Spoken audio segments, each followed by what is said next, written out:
Welcome to another episode of Keeping It Realty with Marc and Brian. Big shout out to East Brother Beer Company, our show sponsor. Go check them out in Point Richmond. Thank you to everyone who listens and subscribes to our podcast, whether you listen to it on iTunes or iHeartRadio or Spotify, or if you watch the video cast on Facebook, YouTube. Again, thank you. The feedback is great. We run into people who view and listen to our podcast quite a bit in our normal everyday course of business, and it's very cool to get some of that it's actually cool to get some recognition when you're just walking around the Bay Area doing your thing or going to an appointment. Didn't a tenant spot you? I took over a 6-unit complex or 8-unit complex in Fairfield. One of the ones we talked about in the prior episodes. Yeah, and I'm posting notices, and I hand a notice to one of the tenants, and she comes back out and says, "You're Marc Guzman. I follow you and see you on Snapchat and see you on Instagram." And so that was very cool to run into someone who watches the show, keeps in touch, and it's awesome. So Marc really likes his stalkers. So if you want to stalk him, he's into that. Not really. Okay. Don't stalk me, please. Okay, so we're going to jump right into our first topic here. And California basically agrees in a poll done by Quinnipiac University in Connecticut that there is a housing crisis. And it's kind of funny that a university in Connecticut had to do a study of California and to basically do a poll on this. But anyway, somebody actually got a grade point average for that. So, based on the study, to give you very quick numbers here, there was a question of how many people can afford to live in California, and 53% said yes, they can afford to live in California. There was a question on, is there a housing crisis in California? 78% said yes. Is building low-income housing a good idea? 74% said yes. And a follow-up question to that was, is building low-income housing good in your community? 71% said yes. And then, of course, they broke that down into the difference between homeowners and renters, with homeowners saying 63 yes, 83% of renters saying yes. And, of course, there was a question, well, are the homeless people to blame for the housing crisis? And surprisingly, 17% said yes, but 59% said no. And what is the cost of housing to blame? And 59% said yes. And so, Brian, I mean, what are your thoughts on this overwhelming support to build low-income housing, yet where are we at here in California, because we're not seeing the low-income housing being built? Well, you got to understand that even with low-income housing being built, it's built specifically against specific income brackets, right? And nowadays, $60,000 a year is actually considered low income. Not to mention that when, as a developer, you're building low income housing or workforce housing, you're still going to have to take into consideration all of the various fees, from permits to, more importantly, nowadays there are impact fees. And, to put it in a synopsis, impact fees are essentially bribery money. In fact, it's probably cheaper to pay bribery money like you would do in other countries to get certain projects done. And I'm saying that facetiously, so don't anybody run and take me too seriously with that. But, for example, impact fees, even in low-income housing projects, can be rather significant. I mean, in a project I'm currently working on right now in El Cerrito to build 55 units by the BART station, our impact fees alone are going to be $1,152,000. And that might be a little bit higher because out of that aggregate number of $1,152,000 of impact fees, $150,000 of that is specified for public artwork. Right. So again, these are things that go from everything to expanding money for schools, which is always cool, and the infrastructure for the streets and roads to handle the additional population. But some of it is just sounds like fluff money, like spend $150,000 or donate it to the city for artwork. So all of these factors come into play when you're adding up all the costs of building this low-income housing and then how much you're going to charge each person for the rent in order to still make it feasible, right? Well, the $150,000 expense in artwork, depending on how many years of a return you want to make on that investment you are being forced to make, can raise people's rents by $50 to $150 per month. Correct. And that's per unit, and that's unnecessary added expenses to the actual end consumer, which is the tenant. Well, I mean, keep in mind too that the artwork is rather ambiguous. So it's almost set up in such a way where, okay, how do I go out and spend $150,000 of artwork on this building or create a big, gigantic bronze statue of myself?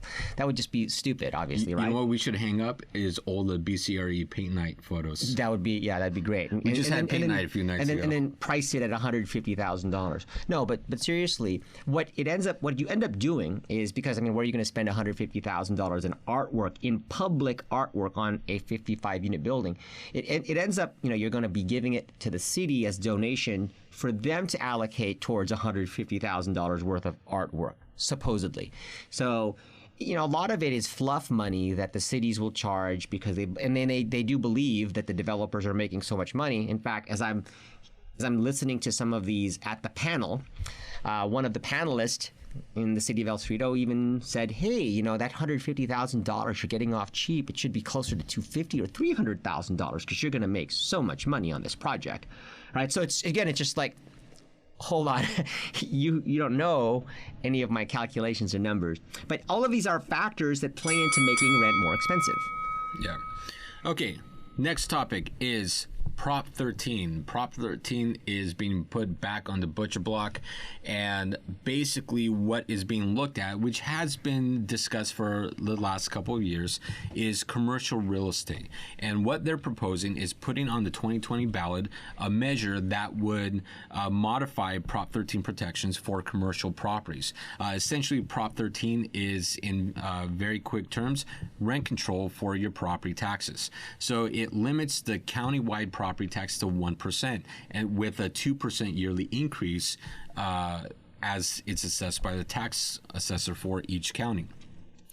Now, what they're looking to do is remove that protection from commercial properties and basically be able to tax them at an increased value.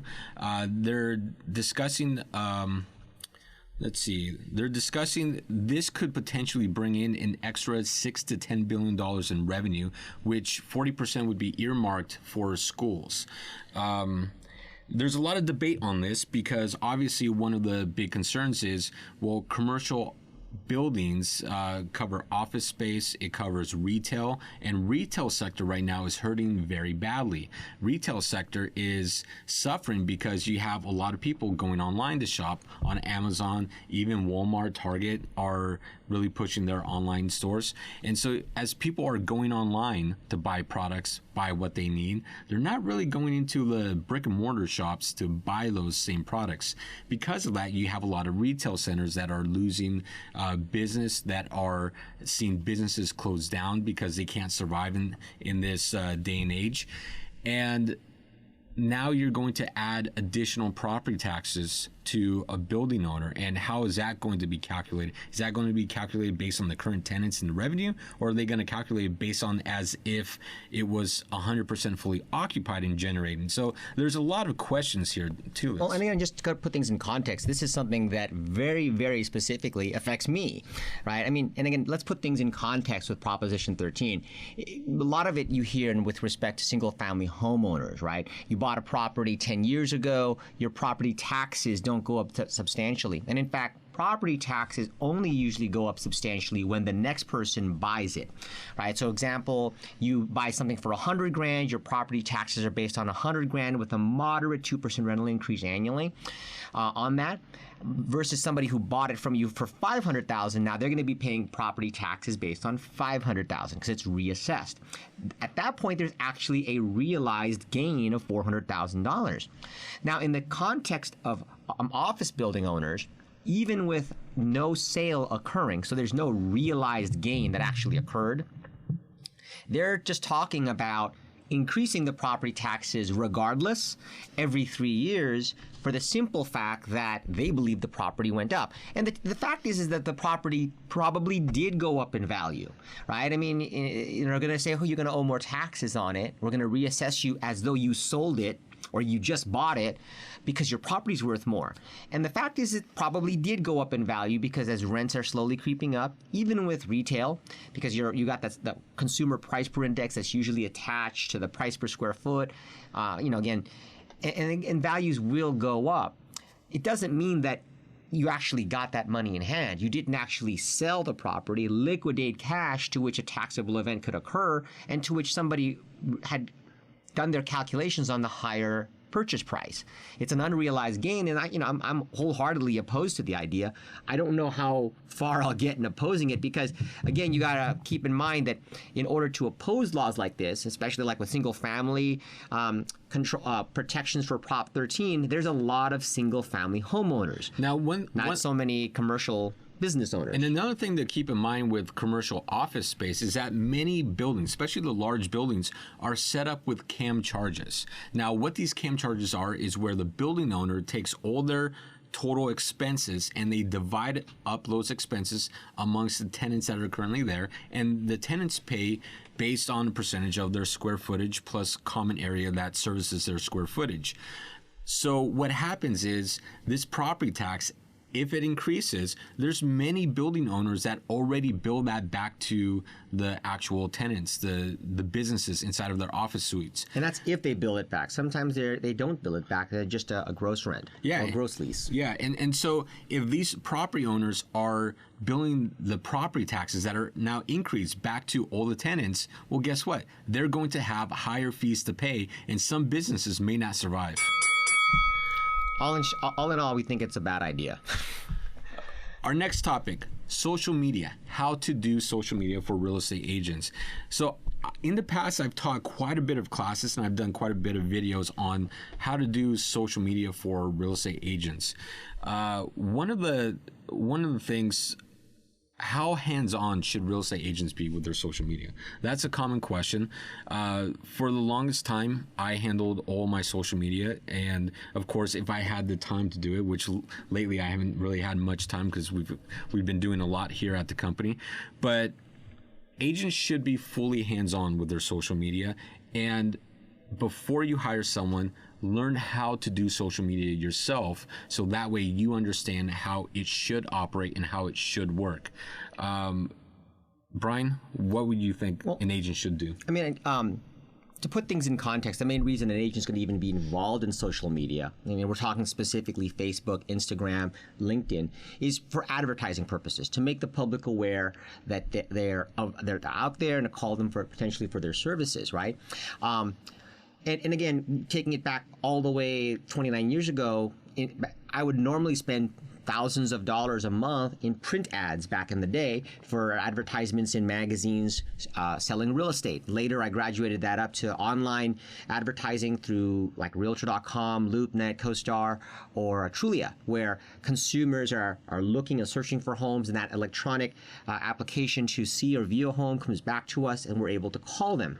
But all these advertising forms have been changing, and now, again, I kind of stumbled on the aspect of social media accidentally, just because from what I would find just from my own personal Facebook pages, I would post bodybuilding pictures or Ninja Warrior pictures. People would chime in, they'd like, and then I get private messages saying, hey, I know you do real estate. Can I want to ask you about some deals, and then that would lead to transactions. And then as I added up these transactions that resulted from posting stupid things on Facebook, there was like 9 or 10 transactions a year. So I saw that it was pretty substantial and it was rather free. However, one thing I've seen a lot of agents do is they put only stuff about real estate in their Facebook stuff. Big mistake. Yeah, and I think that's a big mistake. People then see them only as a salesperson. And in fact, when I talked to one of my millennial agents about, hey, why am I getting so much stuff on personal stuff? Their reply to me was, well, you're doing it right. You're posting, pictures with you with no shirt on. And I'm like, that has nothing to do with real estate. And they're like, yes, but they're getting to know your personality. So when you're doing the social media, that's the big thing you want to do, is kind of talk about not just real estate and your services. And in fact, I'm by no means any expert at it. I've been playing around with it. You'll see different advertisements out there where they're just straight up goofy that we've been doing, to very intellectual discussions like we're trying to do here. Yeah, and all that's to showcase your personality, and that's important. And I've come across some people that say, well, I don't want to showcase my personal side. I want to keep personal and business sides separate. And there are ways to advertise your business on a day-to-day basis without spamming people or making it look like every other real estate agent. And I think that itself is a mistake. In fact, just advertising business? Yeah. Well, just advertising business or keeping things separate. In fact, I tell my agents all the time who come in and we're talking about their spheres of influence, because what they'll typically do is they'll have an email for business and an email for friends, and then they'll have contacts for friends and a contact for business and contacts for church. And the fact of the matter is that all of that should be lumped into a big, gigantic contact pile with just key tags to that individual as to what they could be. Because the fact of the matter is your ex-girlfriend can become a potential client or ex-boyfriend or whatnot, or church member, or past client, or even past enemies, right? Become clients. So that's the ideal way to do it. However, there are a lot of people that simply want to keep it separate. So there are proper ways to just advertise your business side of things on social media. One of the easiest and best ways to do it is to create how-to videos. There's a lot of Instagram pages, YouTube pages, Facebook pages that are very successful, started by individual, single, self-employed business owners that will create how-to videos. And they've become very popular and get a lot of business by creating these how-to videos. And one of the big mistakes I've seen agents make is they post about their open house. They post about their new listing. They post that their listing just went pending. That's very canned and pending. Yeah, very canned. That is so overplayed and so stale, because guess what? 98% of all agents on social media are doing the exact same thing. That's almost as overplayed as the housing crisis. Yeah, right. So my tip is, if you're looking to succeed on social media, make a list of as many agents in your area that you can find on social media. Look at their pages, look at what they're doing. I guarantee you're going to find the same common trend amongst everyone, and you need to figure out something different. Okay, next topic is real estate myths. So myths about common or commercial real estate and property management. So there was an Inman article, and I'm gonna basically pick a few here. And Brian, feel free to chip in on your opinion here. But myth number one: making big income is very easy with little work and time involved. Yeah, that's basically a passive income. Huge myth. That's a lie. So one of the big issues in today's world is that, going back to social media, it's so easy to sell on social media. In fact, there are 18 and 19-year-olds that are making $100,000 to $200,000 per year selling programs on how to do passive income. Guess what? They're making passive income off of the work that they're putting in to sell you a crappy program. Yeah, well, it's not too different from real estate, from those real estate seminars that teach you how to be a successful real estate agent, and that individual is making money from selling you seminars on how to become a successful real estate agent, but they're probably not practicing sales themselves. They did for like 2 years, and they went from infomercials to YouTube. Yeah. And, as much as like the buy referral programs, the Tom Ferry programs, and as much as those have good information, get you riled up, the majority of those agents probably lose money every year based on the coaching and based on the actual products that they buy compared to the actual sales that they make. Right. But it gets everyone feeling good and riled up. So you got to put in work. You got to put in time. Depending on what your goals are with property.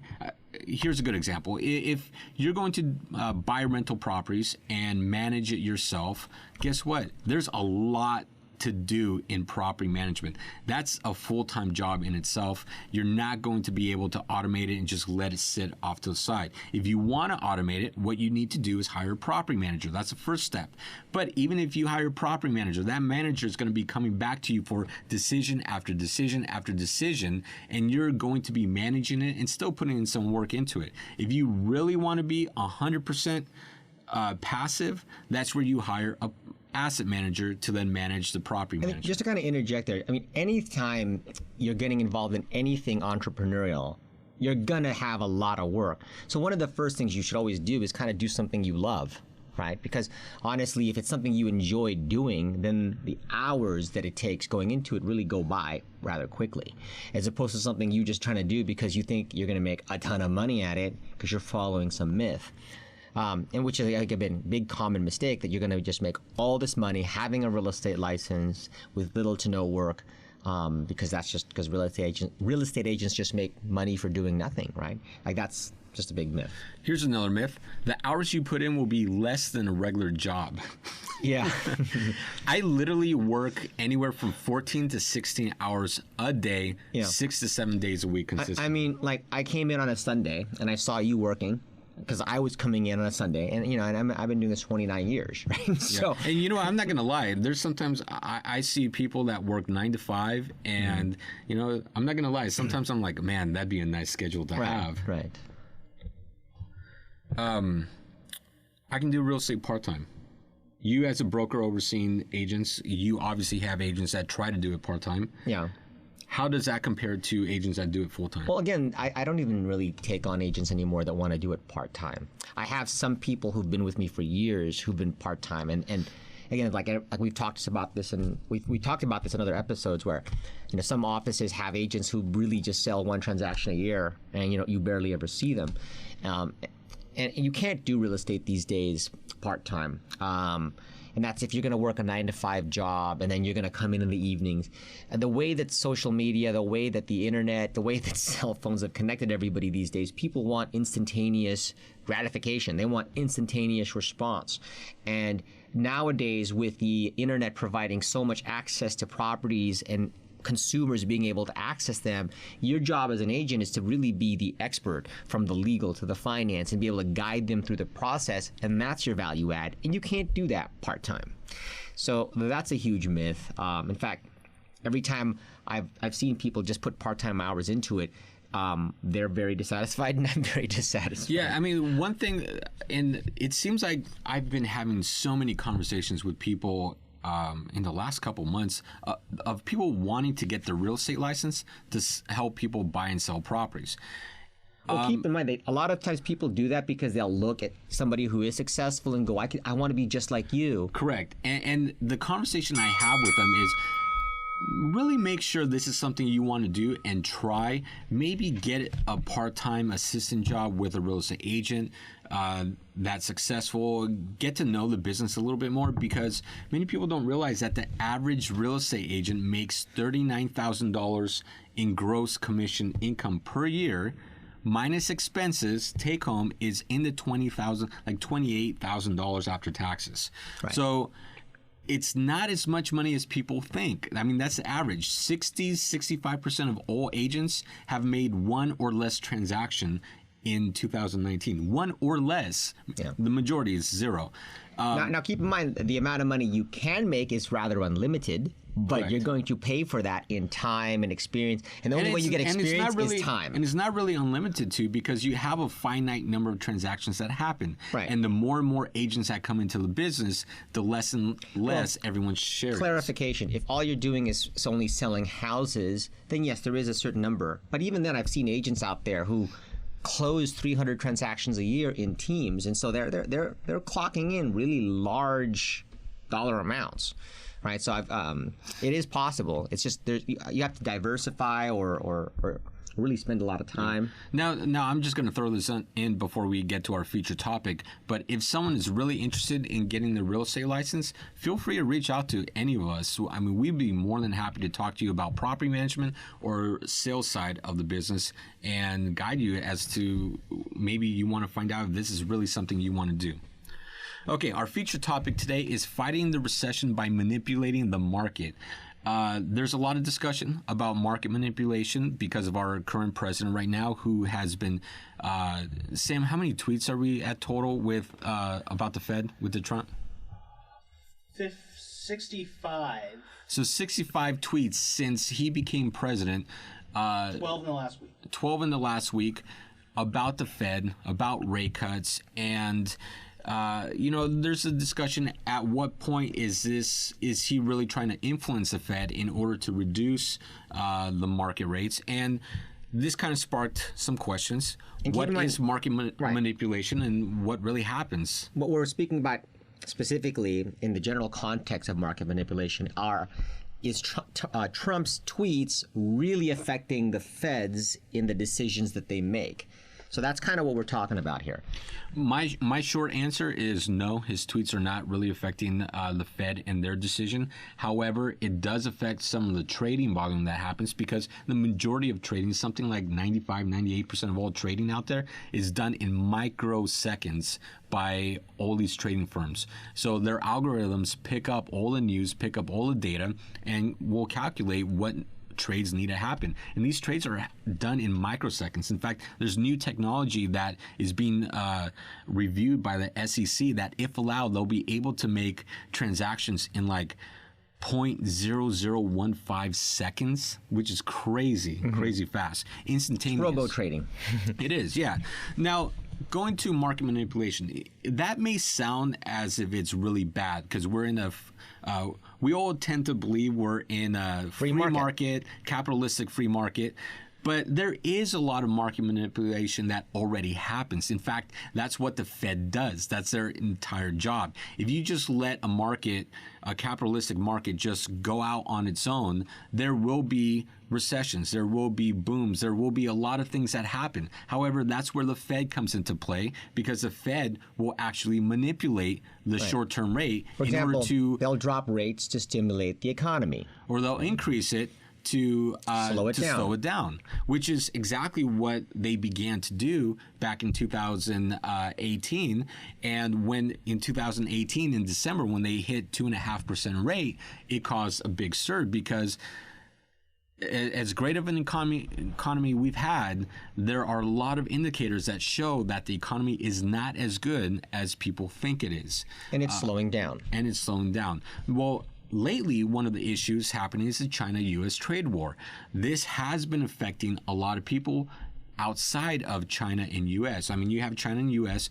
fighting together for the market share of global business, and this is really what sparked the U.S.-China trade war. Now, China and U.S. are trying to stay and compete as number one superpower in the market share, but what people don't realize is that every country does business with the U.S. and China, and now you have countries like Germany starting to experience a recession because of this China-U.S. trade war. Exactly. It is kind of strange. And keep in mind, just to put things in context again, China makes things and they import them over here and we buy them.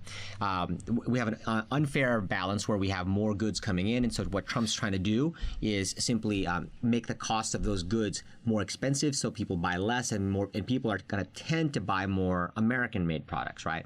Hopefully to put some kind of pressure on China to make the balance of trade more equitable. But China can turn around and just very easily reduce the amount of their currency, and then they do what's currency manipulation. Which is what they did a month ago. Yeah, and in fact, several years ago, one of the things that went on was that China pegged their yuan at, I think, $7 yuan per dollar, right? And they agreed not to let that go down, because keep in mind the effect of devaluing the yuan. That just makes it so much more cheaper to manufacture in China that it becomes cost ineffective to do things in the U.S. So now, whereas they agreed not to reduce or devaluate their yuan, they're going the opposite direction in response to the tariffs that we're imposing on Chinese goods. And it's just this back and forth battle, essentially competing for our consumer dollars to buy products. And this is what we're beginning to see, slowing down the rest of the economy, and then now the Fed is trying to react to it by potentially lowering down rates. In fact, you see that in Trump's tweets all the time about adding pressure to the Feds to lower rates, because what he believes, it's like that old Reaganomics or trickle-down economics, where if you put more hands put more money in people's hands, they'll tend to buy more products. They should offset any of the expenses that are incurred by the tariffs we put on imported goods. Not to mention that if you're a business owner and you have more access to cheap capital, then you will create more jobs. More jobs will put more money in people's hands, and they can buy more product and continue to fight the war against China and their unfair trade imbalance. Now, one of the reasons why the Fed wanted to increase rates back in 2018 is to ward off hyperinflation. That was one of the concerns back in 2017, and one of the small reasons why they wanted to push the rates higher in 2018. The big reason, though, is we've gone through from the bottom of the 2008 the Great Recession. We've had a really long stretch of a booming market here in the U.S. And one of the reasons why the Fed wanted to increase the rates is because when we hit that next recession, they then have room to lower rates in order to stimulate the economy. The problem now is if they're going back to reducing rates from 2.5% to 2.2%, there's talks about even getting back to 1.5%. If they go back down, then when we actually hit the next recession, there's not going to be enough room to actually work your way down. What country was that you were referring to where they're actually doing a negative rate? There's a Dutch lender that just came out and did the first negative 0.5% rate for a 10-year mortgage. So they're actually paying you to borrow money from them. They're going to collect less money at the end of the 10 years than what they're actually going to loan to you, and they know it, and that's the way the numbers work, and they're okay with it because they don't feel comfortable in investing that money elsewhere in a global economy because they are predicting a global economy slowdown to where losing 0.5%, that's a good deal. In fact, I think that it's mainly for portfolio lending for homes in their area where they will service the loan for the life of it, and they can anticipate they'll lose less money if they just keep the money in-house or in country as opposed to investing it abroad. Yeah. And it's very interesting, too, because you have JP Morgan Chase and Pacific Investment Wealth Management.